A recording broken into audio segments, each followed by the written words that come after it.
Good evening, my friends. This is Paul, and welcome to part 3 of my review of Super Mario 3D All-Stars for the Nintendo Switch. Today we're going to be talking about Super Mario Galaxy, the game that introduced a full orchestra to the Mario series and beat Twilight Princess to it. And it's also the Mario game that most people can generally agree is good. You've got so many divided opinions on the Mario franchise, but I can't really think of too many people that can look themselves in the eyes in the mirror and say Mario Galaxy was a bad game, assuming they're a fan of 3D platformers. Overall, when I replayed Super Mario Galaxy, I was expecting to have a little bit of, oh yeah, my nostalgia glasses really clouded my view of this, as was the case when I replayed Super Mario Sunshine. However, to my great delight, Super Mario Galaxy has held up remarkably well. So much so that I actually wouldn't be surprised if this came out this year. It really does have that high level of quality. And I'm not just saying that because I used to spend like 4 hours at the GameStop demo kiosks holding the Wii remote in my hand and using the excuse, "It's my birthday, give me a chance to play the Wii a little bit." However, let's address the big concern about this All-Star release, which is, how does the game handle in handheld mode? Is this going to be like Xenoblade Chronicles Definitive Edition, where they retouched on literally everything?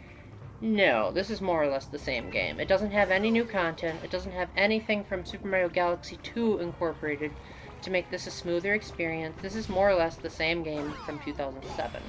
When you're playing in handheld mode, you tap the screen to fire star bits at the enemies, and when you want to collect the star bits that are falling from the sky, you swipe on the touchscreen with your finger.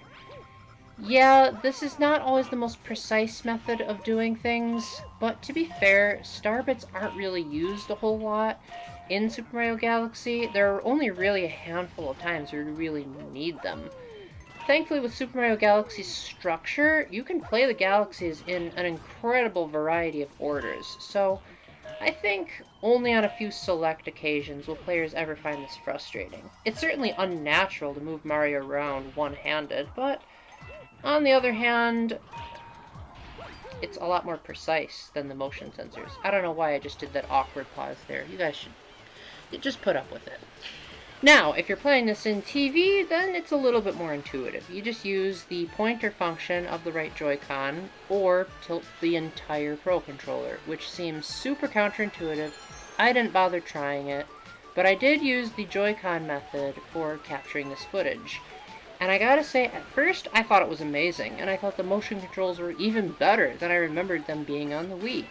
However, then I got to the Sweet Sweet Galaxy, and I had to recalibrate the sensor, because to put this in as much layman's terms as possible, the Wii Remote was basically a TV remote for a video game console, where it used light rays from the sensor bar to tell where the cursor was supposed to be in 3D space. However, the Joy-Cons don't do that.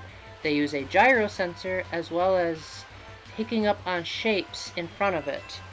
The result, it basically means that the cursor keeps going out of sync, and the motion controls are occasionally finicky, which meant that I had to press the R button quite a lot, which is why if you're watching this footage right now, conveniently, you'll notice that my cursor is going all over the place, and I had to try my best not to say I'm going to cut this out. Actually, I did cut out part of the galaxy, because the unsyncing just really messed with my platforming skills near the end.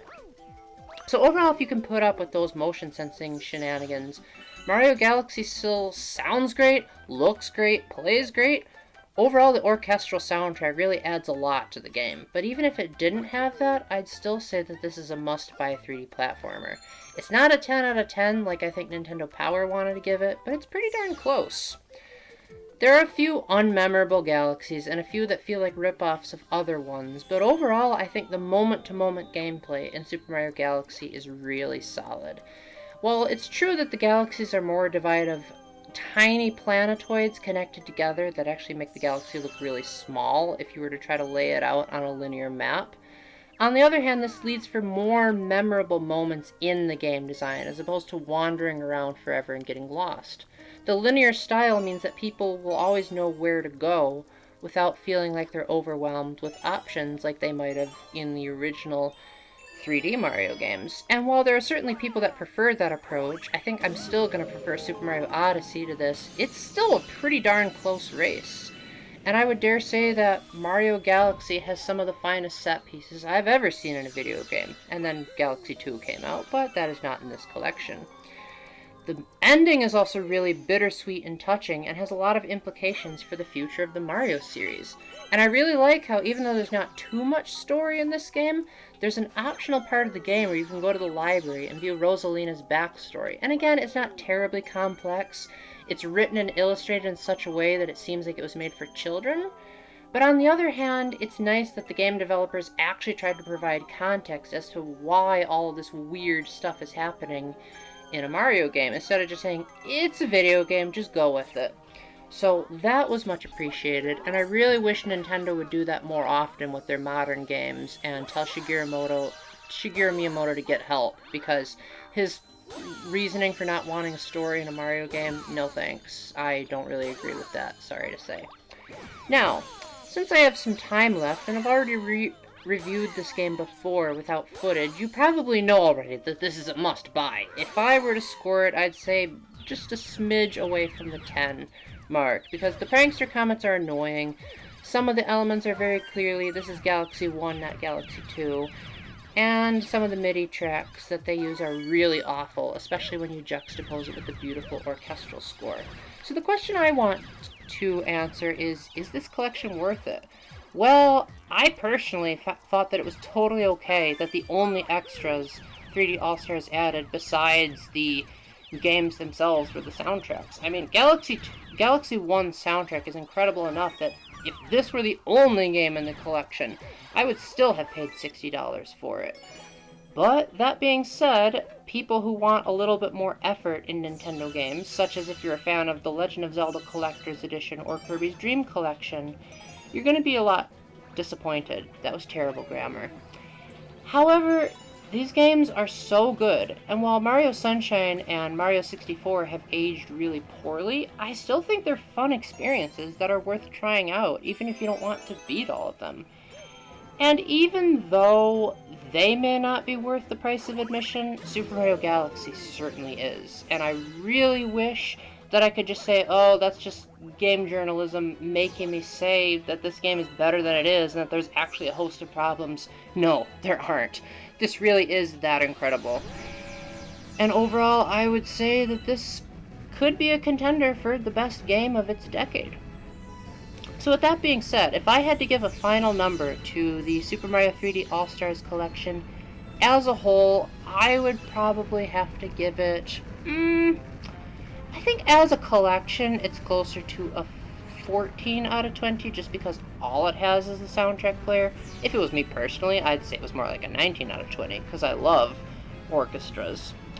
But I think realistically, if we're looking at it with both the collection and the games, it's probably more like a 17 out of 20. These are still good games. None of the games are bad, not even unplayable.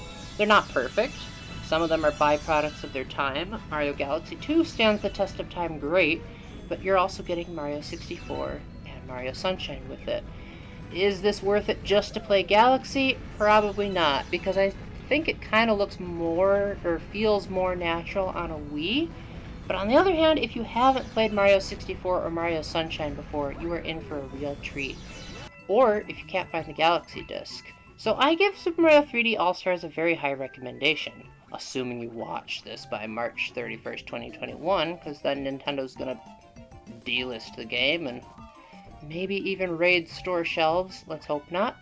So with that, thank you very much for watching, my friends. I'm sorry if this felt rushed, but I already reviewed the game, and honestly, how much can you really say when a game is so good that you're left speechless? So, I hope you all have a wonderful day, and until the next time, keep the faith, stay epic, God bless, and get this collection before March 31st, or you'll really regret it. Bye!